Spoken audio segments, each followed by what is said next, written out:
Winning pitch. We all need sales skills, if not to sell products and services, then to sell our ideas, our vision, and our skills. What can we learn from the pros about nailing a pitch, especially in a virtual world? The art of selling is not just for salespeople. The ability to nail a pitch is a valuable skill for everyone, no matter what your role or industry. When it comes to the crunch, your personal brand is your product, says Amanda Rose, founder and CEO of Small Business Women Australia. Selling often gets a bad rap.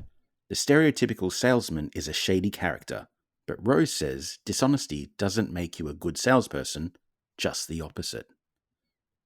She says, selling is about understanding what you have to offer and having a real desire for someone else to enjoy it or benefit from it. For me, it's all about relationship building. Jenny Foley, founder and managing director of At Workspaces, knows a thing or two about sales.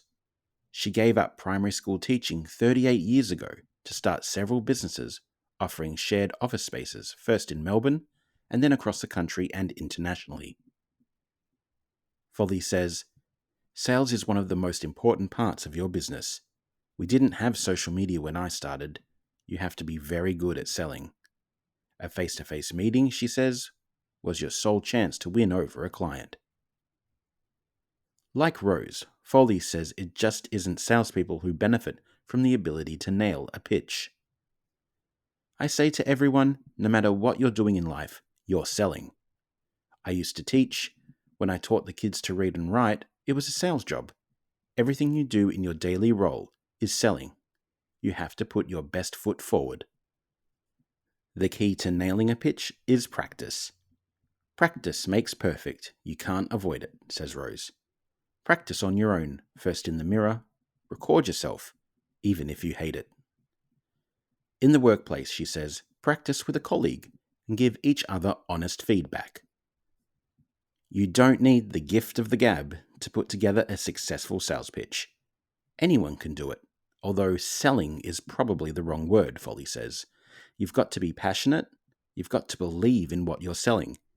If you don't believe in what you do, you shouldn't be there. The best salespeople are well-researched and natural in their delivery, says Rose. That's where a lot of people trip up. They think you've got to be really charismatic to sell. Yes, it does help. But if you can communicate clearly using your personality, you've nailed it. The second you try to be someone else, the second you try to sell like a salesman, or you retreat and become a robot, you've lost it. Make sure you know what you're selling, inside and out. If it's about yourself, where are your case studies of your successes? If it's a product or a service, who has used it before, and what were the successes? Understanding the outcomes and benefits of something is the best way to sell it, says Rose. What you're doing is educating that person on why it's so good. The proliferation of video conferencing technology has opened up a new virtual world for sales, with its own unique opportunities and challenges. While video tools have allowed businesses to connect with clients previously unreachable due to distance or lockdowns, pitching through a screen requires its own particular skill set.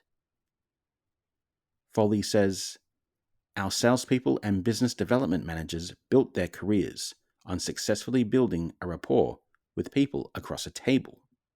Virtual pitching is a completely new ballgame. Since analyzing facial expressions and body language can be difficult in an online environment, establishing eye contact is essential for connection in a video call. Make sure you're looking at the camera and you're pitching directly to the person, says Foley. Rose points to some of the advantages virtual communication has over face-to-face interactions. A video meeting is not as daunting as walking into a boardroom. It takes away a lot of the pressure. When you're meeting through a screen, you can have your notes next to you, and it can be a comfortable setting. Virtual pitching is also a boon for accessibility. Don't think you have to go to a networking function or see people face-to-face to sell, says Rose. you can sell via email, you can sell via phone conversations. It's all about understanding what it is you're selling and why you're selling it.